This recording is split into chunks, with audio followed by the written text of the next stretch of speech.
anuncia que la exploración de la participación de la banca internacional en Panamá comenzó con antecedentes históricos. Durante el auge comercial de 1653 a 1656 se establecieron las primeras oficinas bancarias como el Wells Fargo Bank.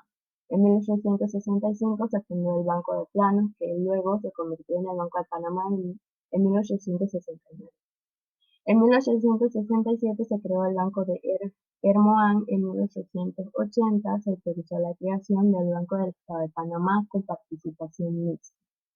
La legislación de 1970 fue crucial, atrayendo bancos internacionales y estableciendo el Centro Bancario Internacional, que durante ese año la primera ley bancaria marcó un hito al eliminar varios bancos, dejando operativos 21 con activos estimados de 898 millones de dólares.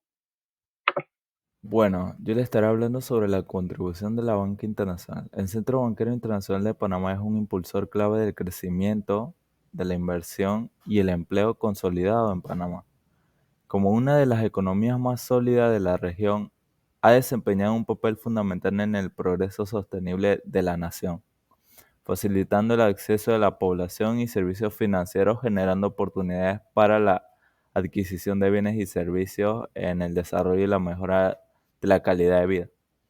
Además, el Centro Bancario Internacional cuenta con un sistema financiero sólido y robusto, con activos valuados en 111.385 millones de dólares, generando 23.000 empleos directos de calidad y contribuyendo aproximadamente al 10% del PBI, que sería el Producto Interno Bruto. Como siguiente punto veremos el impacto positivo en Panamá y el reconocimiento internacional. Estas ventajas competitivas han posicionado a Panamá como el único país de América Central con un grado de inversión durante más de una década. El país veremos que ha desarrollado un sistema financiero sólido, favoreciendo la demanda de crédito con tasas competitivas y promoviendo un entorno propicio para atraer inversiones o inversionistas. Las oportunidades de mejora del Centro Bancario Internacional de la CBI como regulador, la Superintendencia de Bancos en Panamá, SBP, se enfoca en reforzar la supervisión prudencial, adoptando estándares aplicables al perfil de riesgo de las entidades bancarias y utilizando herramientas tecnológicas para mejorar la eficiencia en el proceso de supervisión. Además, se destaca la necesidad de formalizar un marco legal y regulatorio para el país de pagos, facilitando la entrada de nuevos actores como las Finch de pago. Pero todo no ha sido fácil. La Superintendencia de Bancos de Panamá ha trabajado en reforzar la supervisión prudencial y establecer un marco legal para el sistema de pago. Y en cuanto a los retos, el Centro Bancario Internacional enfrenta el desafío de adoptar estándares internacionales para fortalecer la solvencia de las entidades bancarias. El Centro Bancario Internacional de Panamá suena como un activo inigualable para el país. La reputación del Centro Bancario Internacional ha crecido constantemente a nivel global bajo su compromiso con altos estándares éticos y su capacidad para adaptarse a cambiantes dinámicas del mercado financiero internacional, por lo que ha posicionado como uno de los centros financieros más destacados del mundo. Diversificación de la oferta financiera. ¿Qué es la diversificación? Se conoce como diversificación al proceso por el cual una empresa pasa a ofertar nuevos productos y entra nuevo por las vías de adquisiciones corporativas o invirtiendo directamente en nuevos negocios. El motivo por el que las compañías se diversifican es la búsqueda de sinergias o reducción del riesgo global de la empresa. ¿Qué es diversificación financiera? Se refiere a la estrategia de distribuir las inversiones en diferentes clases de activos, sectores, regiones o tipos de instrumentos financieros. Su objetivo principal es reducir el riesgo y evitar la concentración excesiva en una sola inversión o área de mercado, mitigar el impacto negativo de los eventos adversos financieros que afecten a una clase de activos o industria específica y aprovechar el crecimiento y las oportunidades que se le presentan. Esto busca un propicio equilibrio entre el rendimiento y riesgo en una cartera o portafolio de inversión. Como ya habíamos dicho antes, la estrategia de diversificación es la estrategia que busca permitir la reducción de riesgos asociados a la cartera de inversión, disminuyendo el impacto de los rendimientos negativos sobre el balance global de la operación. Una estrategia de diversificación puede incluir posiciones en diferentes sectores, tipos de activos o incluso en diferentes instrumentos financieros. La clave para una estrategia de diversificación exitosa es asegurarte de que los activos en tu cartera no estén correlacionados. Los métodos de diversificación. ¿Por dónde debemos empezar? Empecemos con la diversificación numérica o por empresa. Aquí se distribuye tu capital entre distintas empresas en un lugar concentrado en una sola. Esto reduce el riesgo asociado a la situación de la única compañía. En la diversificación temporal implica invertir de forma periódica en lugar de realizar una inversión puntual. Por ejemplo, suscribirse mensualmente a un fondo de inversiones en lugar de hacer una única suscripción en una fecha concreta. Esto ayuda a obtener un precio de medio de compra, neutralizando las fluctuaciones del mercado. La diversificación por sectores implica invertir en distintos segmentos del mercado, cada uno con sus propias características y comportamientos específicos ante los ciclos económicos. Puedes compensar el impacto negativo en un sector sobre tu inversión general. ¿Qué decimos de la diversificación geográfica? La diversificación geográfica implica dividir tu capital en regiones del mundo. Aunque la economía esté globalizada, cada región tiene sus particularidades. Esto ayuda a diluir el riesgo de una desaceleración de una región específica. ¿Y cómo se relaciona la diversificación por divisas? La diversificación por divisas está ligada a la geografía. Invertir en activos de empresas internacionales con diferentes monedas puede ayudar a reducir el riesgo. Sin embargo, debes estar atento a las fluctuaciones de las divisas y algunas estrategias incluyen la cobertura del riesgo de divisas. También está la diversificación por tipos de activos.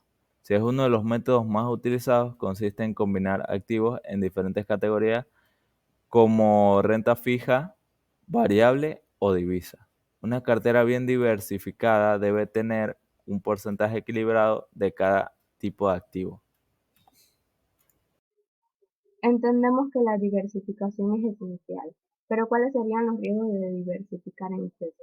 Al diversificar en exceso puede tener varios riesgos. Uno de los principales es que al tener un gran número de activos diversos en el portafolio, los costos asociados a la gestión pueden aumentar considerablemente. Esto podría resultar en menores ganancias finales, ya que se destinan más recursos a la administración de la cartera. Con el tiempo necesario para gestionar una cartera muy diversificada, ¿qué sucede? Sucede que al aumentar el número de activos se requiere más tiempo y esfuerzo para supervisar y gestionar cada uno de ellos, lo que dificulta la toma de decisiones informadas sobre los activos presentes. Entonces, ¿cuál es la importancia de la diversificación? Veremos que la diversificación es crucial en la gestión de riesgo al invertir en diferentes activos, sectores o mercados geográficos. ¿Por qué? Porque se reduce la exposición de eventos adversos que podrían afectar a un solo elemento del portafolio.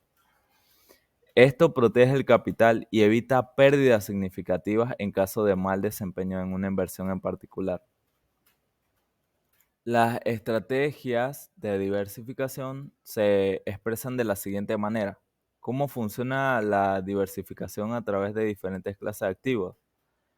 Pues bien, veremos que la diversificación a través de diferentes clases de activos implica distribuir las inversiones en diferentes categorías, como acciones, bonos, bienes raíces y commodities.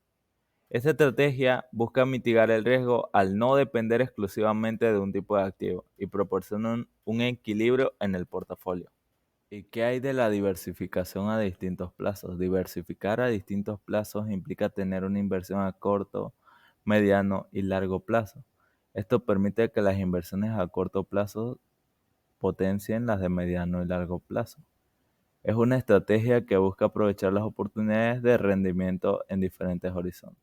¿Y qué hay ¿Cómo de... se beneficia la diversificación geográfica? La diversificación geográfica implica invertir en diferentes regiones y mercados internacionales. Esta estrategia ayuda a reducir el riesgo asociado con eventos específicos de un país o región. Además, permite aprovechar las perspectivas de crecimiento en diversas economías, aumentando la resiliencia de la cartera ante fluctuaciones en mercados locales. A esto incluye cómo funciona la diversificación en distintas industrias o sectores económicos. Al diversificar en diferentes industrias o sectores económicos, se protege la cartera de movimientos bruscos con un solo sector. Si, por ejemplo, hay una recesión en un sector específico, las inversiones en otros sectores pueden compensar esa pérdida, proporcionando estabilidad al portafolio.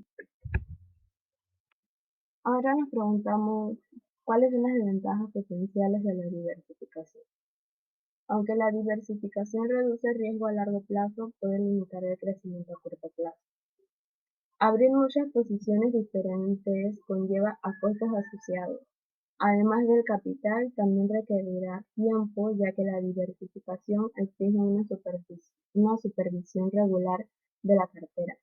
Algunos inversores optan por carteras gestionadas por terceros para delegar esta responsabilidad a profesionales. Tipos de activos e instrumentos populares para la diversificación.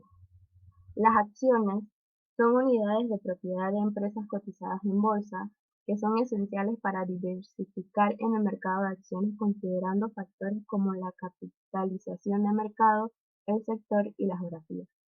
Además, hay instrumentos que debemos tener en cuenta que son los fondos de inversión cotizados, que son instrumentos que replican el rendimiento de grupos de mercado, son pasivos, reflejando la rentabilidad de mercado subyacente sin superarlo. Los bonos son otros tipos de activos que frecuentan utilizar, puesto que los bonos son instrumentos de renta fija que representan deuda. Pueden diferenciarse por calidad basada en la reputación y calificación de la entidad emisora. En geografía, dependiendo de si son de países en desarrollo o desarrollados. Madurez, con bonos a largo plazo ofreciendo pagos de intereses más elevados y duración que afecta la sensibilidad del bono a cambio de tasas más elevados. Las materias primas también son parte, pero ¿cómo forman parte? Bien, las materias primas son activos útiles para la diversificación, ya que tienden a tener una baja correlación con los retornos de las acciones y bonos. Su inclusión puede reducir la exposición a movimientos simultáneos en otros activos. Cambiando el enfoque, ¿cómo se puede calcular la rentabilidad ajustada al riesgo de una cartera? Hay varios métodos, pero dos populares son el ratio de Sharpe y SOR. ¿En qué consiste la ratio de Sharpe? La ratio de Sharpe toma la rentabilidad medida de la cartera, este rendimiento libre de riesgo y divide la diferencia entre la volatilidad total de la inversión.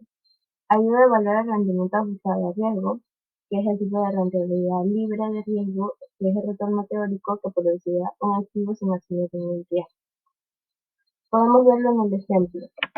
Se tiene una cartera de inversión con un rendimiento promedio anual del 10% en los últimos 5 años, mientras que el tipo libre de riesgo es del 3%, la volatilidad total de la cartera es del 15%. Tomamos el rendimiento promedio anual del 10% menos el tipo libre de riesgo del 3%, que nos da un total del 7%. Luego dividimos esta diferencia entre la volatilidad total de la cartera, que sería el 15%. Eso nos daría 0.47, dándonos, dándonos como resultado nuestra rentabilidad ajustada al riesgo. La ratio de Sortino es similar a la de Schaefer, pero en lugar de tener en cuenta el riesgo al azar de una cartera, solo toma en cuenta el potencial a la baja. La fórmula se basa en la rentabilidad de la cartera menos la tasa libre de riesgo entre la desviación estándar a Sin la baja. embargo, ¿cuáles son las críticas del método de ratio Sharpe? Algunos críticos argumentan que la ratio Sharpe se enfoca demasiado en la volatilidad al alza, mientras que la ratio de Sortino ofrece una perspectiva más precisa al considerar solo el riesgo a la baja. La combinación de ambas puede proporcionar una evaluación más completa del rendimiento ajustado al riesgo de la cartera.